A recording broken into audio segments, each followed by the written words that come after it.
born, ate and drank, was truly persecuted under Pontius Pilate, was truly crucified and died, who also was truly raised from the dead, his Father raising him. Ignatius based his comments on the Gospels. He knows at least 3 Gospels, Matthew, Luke, and John, and uses them often even in his letters. Ignatius' letter to the Trallians 9:4, J. and D. Kelly, Early Christian Creeds, London, Longman, 1963, page 68. You find in Matthew 12:27 is the letter to the.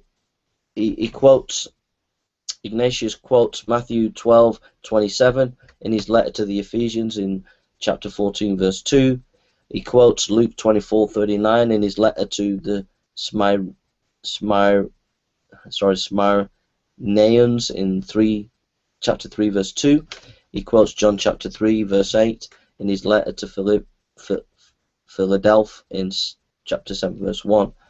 Also, you can look for information about this in page 28 of the Gospel Truth, Paul Barnett, IVP 2012. Ignatius wrote about 110 AD, so it puts the Gospels as 1st century historical source material. In parentheses, most scholars that believe that Mark was the earliest of the Gospels. So if Ignatius is quoting Matthew, Luke, and John, in 110 AD, which means the Gospels would have been earlier than that. It also means that the Gospel of Mark is even more earlier. Okay. So we've looked at the Gospels as early historical material. Now, I believe the Gospels, this is just in parentheses, I believe the Gospels were written prior to AD 70. That is Matthew, Mark, Mark, and Luke. I believe that the Gospel of John was probably written around about AD 90. Now, a lot of scholars, most scholars believe that the Gospels were written around about 60 to 80 AD, the Synoptics, and then John's Gospel was maybe the same as me, 90, but maybe a little bit later. So when I say early historical source material, you can take it as really early or 1st century literature. So when I say early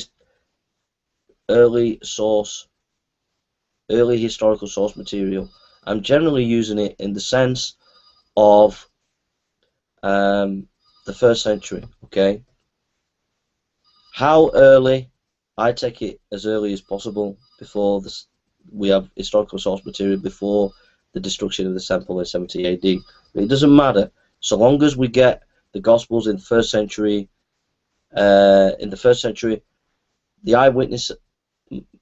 eyewitnesses of the time of Jesus would have still been around.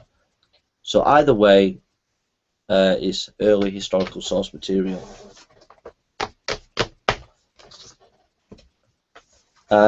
Another parenthesis, it's not in my notes. If that's a problem for some people, which it shouldn't be a problem actually, because that means we're on brilliant solid ground as historians.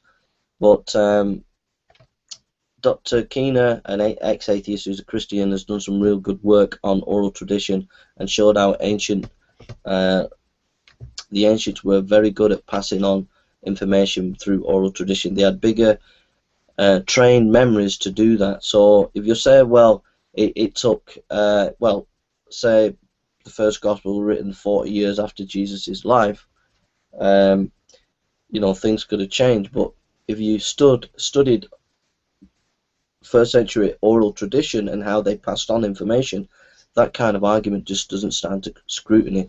But whether you agree with the most important thing that you need to realize is that the Gospels can be traced back to the 1st century.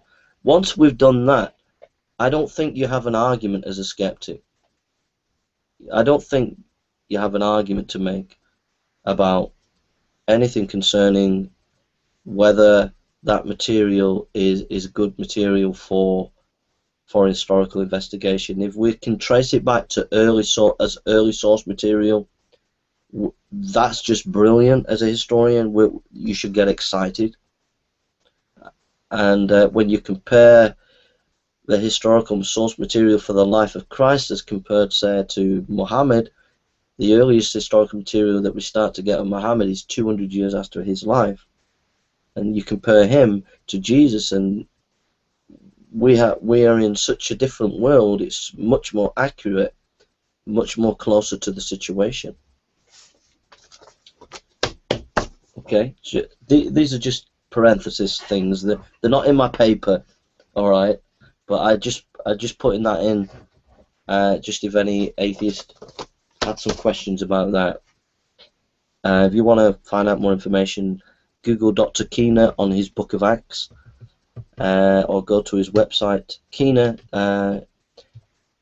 K-E-E-N-E-R, ex-atheist, and he's done a lot of videos on oral tradition, and you can read some of his articles on his website. He's written the main authority on the Book of Acts. So if you Google Keener Book of Acts, you'll be able to find where he is and stuff like that. Anyhow, so what we've done there is we've traced the Gospels as throughout history, and we've traced it right back, and it's early historical source material. You can go to for studying Ignatius, you can go to www.earlychristianwritings.com, Ignatius. The next important thing to note is that the Gospels are accurate historical documents. Not only are they early historical documents, they are accurate historical documents.